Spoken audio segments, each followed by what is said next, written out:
وہ قوم جس کی نسل سے پیغمبر نکلے، جو آسمان سے اتری کتابوں کے بردار تھے، آج ایک ایسی آگ میں جل رہی ہے جو انہوں نے خود اپنے ہاتھوں سے لگائی ہے۔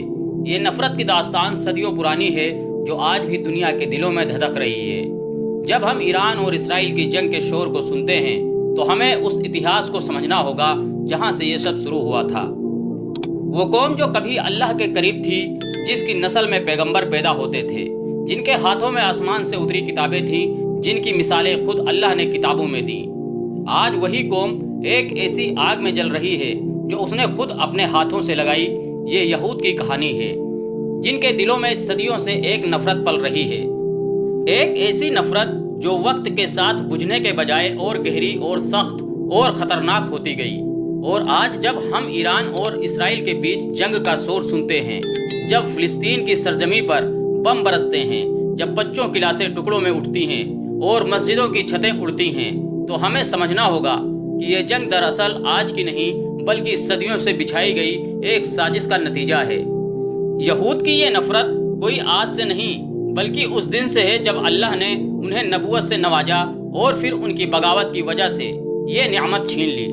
بنی اسرائیل پر اللہ کے پیغمبر آتے رہے، حضرت موسیٰ سے لے کر حضرت داؤد، سلیمان، زکریا، یحییٰ اور عیسیٰ تک، مگر ہر دفعہ انہوں نے اللہ کی راہ چھوڑ دی۔ انہوں نے اپنے نبیوں کو جھٹلایا، ان کی باتوں کو نہیں مانا، یہاں تک کہ انہوں نے اپنے ہاتھوں سے اپنے نبیوں کو قتل تک کیا۔ اور جب حضرت عیسیٰ علیہ السلام آئے تو یہی یہود ان کے خلاف کھڑے ہو گئے۔ انہوں نے رومیوں کے ساتھ مل کر انہیں صلیب پر چڑھانے کی سازش رچی، جبکہ وہ جانتے تھے کہ وہ اللہ کے نبی ہیں۔ مگر اللہ نے اس بے جان، سخت دل اور باغی قوم سے نبوت کا تاج چھین لیا۔ وہ تاج اب بنی اسماعیل کو ملنا تھا، اس نسل کو جسے یہود نیچے نگاہ سے دیکھتے تھے، جنہیں وہ جنگلی، غیر علمی اور امی سمجھتے تھے۔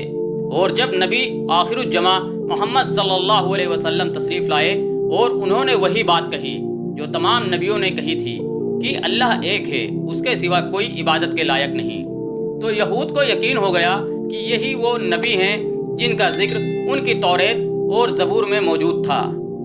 لیکن پھر بھی انہوں نے اسے ماننے سے انکار کر دیا، کیونکہ اب معاملہ صرف سچائی کا نہیں بلکہ حسد، گھمنڈ اور نسل پرستی کا تھا۔ وہ یہ کیسے مانتے کہ ایک امی عرب کا ان کا رہنما بن جائے؟ ان کے پاس کتابیں تھیں، ان کی نسل میں پیغمبر آتے تھے، وہ خود کو اللہ کی پسندیدہ قوم سمجھتے تھے، تو اب یہ تاج کسی اور کو کیسے مل سکتا تھا؟ مدینہ میں یہود کے 3 بڑے قبیلے رہتے تھے، بنو قینقاع، بنو نذیر اور بنو قریظہ۔ یہ لوگ مسلمانوں سے ظاہری طور پر امن سے رہتے، لیکن دل میں نفرت اور حسد کے شعلے بھڑکا رہے تھے۔ رسول اللہ صلی اللہ علیہ وسلم نے جب مدینہ میں دستور بنایا اور تمام قوموں سے امن کے معاہدے کیے تو یہود بھی اس میں شامل ہوئے، لیکن جلد ہی ان کی اصلیت سامنے آ گئی۔ بنو قینقاع نے ایک مسلمان عورت کے ساتھ بے حرمتی کی اور پھر جب ان کا احتجاج ہوا تو تلواریں چل گئیں۔ رسول اللہ صلی اللہ علیہ وسلم نے انہیں مدینہ سے نکال دیا۔ بنو نذیر نے رسول اللہ صلی اللہ علیہ وسلم کو قتل کرنے کی سازش کی۔ جب آپ ایک دیوار کے نیچے بیٹھے تھے تو انہوں نے اوپر سے پتھر گرانے کی کوشش کی، لیکن اللہ نے خبر دے دی اور آپ وہاں سے ہٹ گئے۔ اس کے بعد انہیں بھی مدینہ سے نکال دیا گیا، اور بنو قریظہ نے تو ساری حدیں پار کر دیں۔ جب جنگ احزاب کا وقت آیا اور تمام عرب کے کافر مدینہ پر ٹوٹ پڑے تو یہی بنو قریظہ مسلمانوں کی پیٹھ میں خنجر گھونپنے لگے۔ انہوں نے معاہدہ توڑا اور دشمن سے مل گئے۔ جب جنگ ختم ہوئی تو ان کے گناہ اتنے بڑے تھے کہ رسول اللہ صلی اللہ علیہ وسلم نے ان کے اوپر فیصلہ کیا اور اس پر عمل کیا گیا۔ ان تمام گھٹناؤں کے باوجود یہود نے ہار نہیں مانی۔ انہوں نے منافقوں کے ذریعے اسلام کے اندر فساد پیدا کرنے کی کوشش کی۔ انہوں نے شاعری، جادو اور فتنے کا سہارا لیا۔ لبید بن العاصم نامی یہودی نے رسول اللہ صلی اللہ علیہ وسلم پر جادو تک کیا، جسے اللہ نے پھر کشادہ کیا۔ کعب بن اشرف، یہود کا ایک شاعر، مکے کے کافروں کو اکساتا رہا کہ مسلمانوں کے خلاف جنگ کرو۔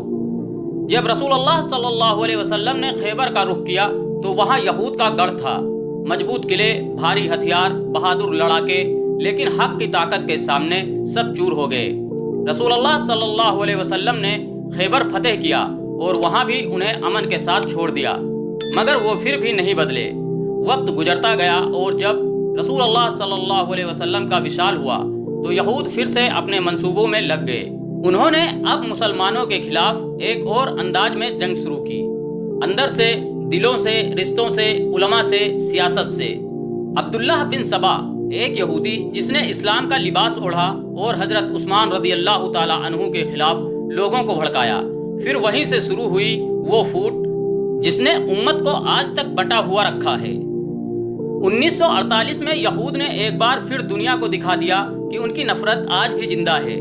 انہوں نے فلسطین کی سرزمین پر قبضہ کیا، ایک ناجائز ریاست بنائی اسرائیل۔ انہوں نے بچوں کو مارا، عورتوں کو بے گھر کیا، مسجدوں کو روندا اور دنیا کے سامنے مسکرا کر خاموش کھڑے ہو گئے۔ وہ جانتے ہیں کہ مسلمانوں کا سب سے بڑا ہتھیار ان کی اتحاد ہے، اس لیے انہوں نے مسلمانوں کو تعلیم سے دور کیا، ان کو ایک دوسرے سے لڑوایا اور ان کے اندر ہزار فرقے بنا دیے۔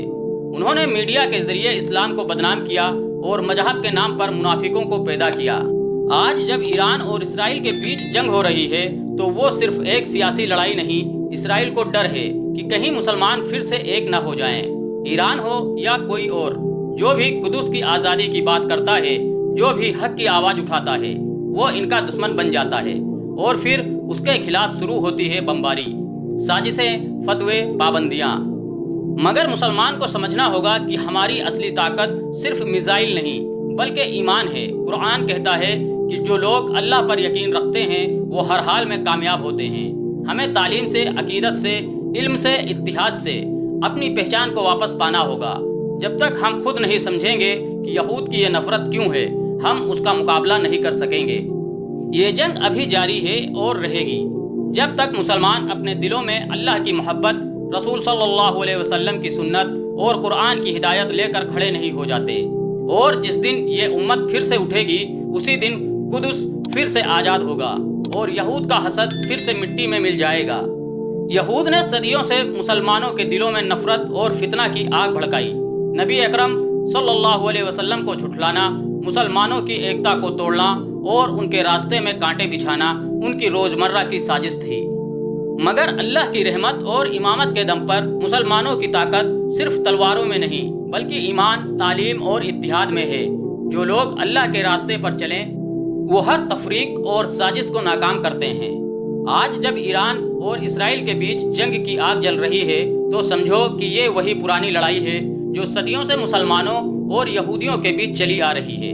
مگر یقین رکھو وہ دن دور نہیں جب اسلامی اتحاد کی روشنی پھر سے دنیا پر چمکے گی اور ظالموں کا صفایا ہوگا۔ اللہ ہمارے ساتھ ہے اور اس کا دین ہمیشہ قائم رہے گا۔ بس ہمیں اپنے دلوں کو پاک رکھ کر، رسول کی سنت کو اپنا کر اور قرآن کی ہدایتوں پر عمل کر کے اس راہ پر قائم رہنا ہے۔ اگر آپ کو یہ ویڈیو پسند آیا ہو تو لائک کریں، شیئر کریں اور ایسے ہی پریرک اسلامی کہانیوں کے لیے ہمارے چینل نہال اسٹوری کو سبسکرائب کرنا نہ بھولیں۔ نیچے کمنٹ میں ضرور بتائیں کہ آپ اس کہانی سے کیا سیکھتے ہیں اور آج کے دور کے حالات پر آپ کی کیا رائے ہے۔ اللہ ہم سب کو حکمت، دھیریہ اور امن کے راستے پر چلنے کی توفیق دے۔ پھر ملاقات ہوگی نئی داستان کے ساتھ، تب تک کے لیے سلام اور دعاؤں کے ساتھ اللہ حافظ۔